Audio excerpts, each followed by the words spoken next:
മക്കളെ എല്ലാവരും ചോറൊക്കെ കഴിച്ചോ? ഞാൻ നല്ല ചോറ് കഴിക്കാൻ പോവാ കേട്ടോ. നല്ല ഒരു പിടി ചോറ് എടുത്തിട്ടുണ്ട് കേട്ടോ മക്കളെ. പിന്നെ നല്ല മുതിര എന്ന് പറയുമ്പോൾ നമ്മുടെ ആരോഗ്യത്തിന് വളരെയേറെ ഗുണമുള്ളൊരു സീഡാണിത് കേട്ടോ. ഇത് ഹൃദയാരോഗ്യത്തിന് ഏറ്റവും നല്ലതാണ്. ഇടയ്ക്കെങ്കിലും നമ്മൾ ആഴ്ച ഒരു ദിവസമെങ്കിലും ഈ മുതിര ഉപയോഗിക്കണം കേട്ടോ.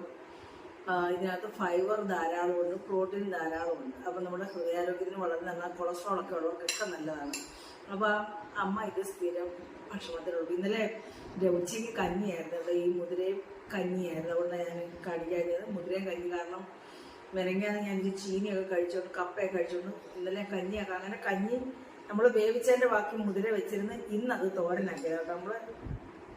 അപ്പം ഞാനിത് കുറച്ചിങ്ങെടുക്കുക കേട്ടോ മക്കളെ. ഒരു 2 സ്പൂൺ ഇങ്ങെടുക്കുക.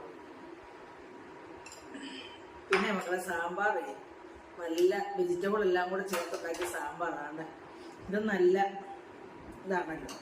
പിന്നെ നമ്മുടെ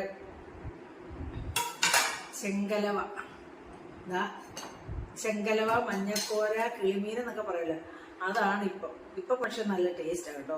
കുറച്ച് ദിവസങ്ങളൊക്കെ കഴിഞ്ഞാൽ ഇതിന് ടേസ്റ്റ് കാണത്തില്ല, പിന്നെ നമുക്കൊരു രുചി കാണത്തില്ല. ഇപ്പം പിന്നെ ആയതുകൊണ്ട് നമുക്കിതൊക്കെ കറി വെച്ച് കൂട്ടാം. അപ്പം ഞാനിതിപ്പം ഒരു കഷ്ണമോ 2 കഷ്ണമോ എടുത്ത് കൂട്ടണം. 2 കഷ്ണം ഞാനിങ്ങനെ എടുത്തേത്. നല്ല ചാറാണ്. ഒരു ശകലം ചാറേ എനിക്ക് എടുക്കാൻ പറ്റത്തുള്ളൂ കേട്ടോ മക്കളെ. പിന്നെ വേറൊരു സാധനം ഇവിടെ ഇരിപ്പുള്ളൂ. നിങ്ങൾ ആരും എന്നെ വഴക്കാറില്ല മക്കളെ. മെനങ്ങാതെ വേവിച്ചതിൻ്റെ ബാക്കി ചീനിയാണ്, കപ്പ. അപ്പം ഇത് ഞാനങ്ങ് എടുത്തങ്ങ് വേവിച്ച് കേട്ടോ.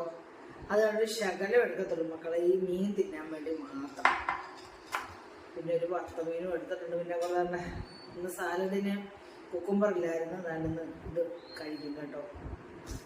സവാള നല്ലതാണ്. നമ്മളിങ്ങനെയൊക്കെയുള്ള ഭക്ഷണങ്ങൾ കഴിക്കുമ്പോൾ സവാള ഉൾപ്പെടുന്നത് നല്ലതാണ്. അപ്പം കൊളസ്ട്രോൾ നിന്നും താഴെ. അപ്പം മക്കളെ ഞാൻ കഴിക്കട്ടെ കേട്ടോ.